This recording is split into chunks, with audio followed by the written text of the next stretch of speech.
ভিডিওটিতে ক্লিক করার জন্য আপনাদেরকে জানাই অসংখ্য ধন্যবাদ। আপনারা দেখছেন আপনাদের প্রিয় YouTube channel West Bengal DA salary. West বেঙ্গলের ডিএর আপডেট এবং বেতন বৃদ্ধির আপডেট প্রত্যেক দিনের জন্য পাবেন, তাই অবশ্যই চ্যানেলের সাথে থাকুন। চ্যানেলটিকে সাবস্ক্রাইব করে পাশে থাকা বেল আইকনটিতে প্রেস করে রাখতে ভুলবেন না।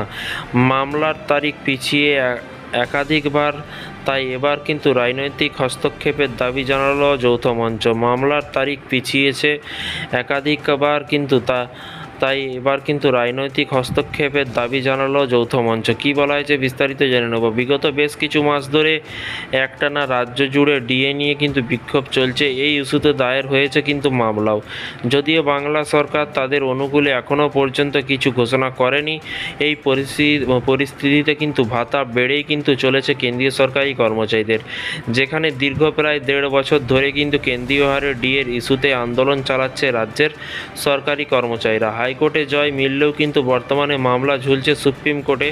তবে সর্বোচ্চ আদালতে বারবার পিছিয়ে যাচ্ছে ডিএ মামলার শুনানি। এবার রাজ্য সরকারের উপর চাপ বাড়তে আরও কড়া পদক্ষেপ নিচ্ছে সরকারি কর্মচারী সংগ্রামী যৌথ মঞ্চ। পশ্চিমবঙ্গ বিধানসভা বর্ষাকালীন অধিবেশনে ডিএর ইস্যু নিয়ে কিন্তু সরব হওয়া আবেদন জানিয়ে বিধানসভা বিরোধী দলনেতা শুভেন্দু অধিকারীকে কিন্তু চিঠি লিখল সংগ্রামী যৌথ মঞ্চ। এবার কিন্তু শুভেন্দু অধিকারীকে চিঠি লিখল। এবার সরাসরি রাজনৈতিক হস্তক্ষেপের দাবি জানালো সংগ্রামী যৌথ মঞ্চ। বিষয়টি বুঝতে পারছেন, ইতিমধ্যেই কেন্দ্রীয় সরকার কিন্তু পশ্চিমবঙ্গ রাজ্য সরকারি কর্মচারীদের পাশে আছে। কারণ এর আগে শুভেন্দু অধিকারী সে তার মাইনের 40,000 টাকা করে মাসে মাসে তার যে প্রাপ্য ডিএর টাকা দিচ্ছে, মানে সেই 40,000 টাকা করে কিন্তু তার টাকা কিন্তু সংগ্রামী যৌথ মঞ্চের তুলে দিচ্ছে। এরই পাশাপাশি সংগ্রামী যৌথ মঞ্চের পাশে থাকার জন্য বলেছেন শুভেন্দু অধিকারী যে আপনারা লড়াই করুন, যা যা আমার করার কর্তব্য বা আমার যা যা করার ক্ষমতা সব কিছু দিক থেকে আপনারা সাহায্য পাবেন। তাই শুভেন্দু অধিকারী সাথে আছে সরকারি কর্মচারীদের পাশে।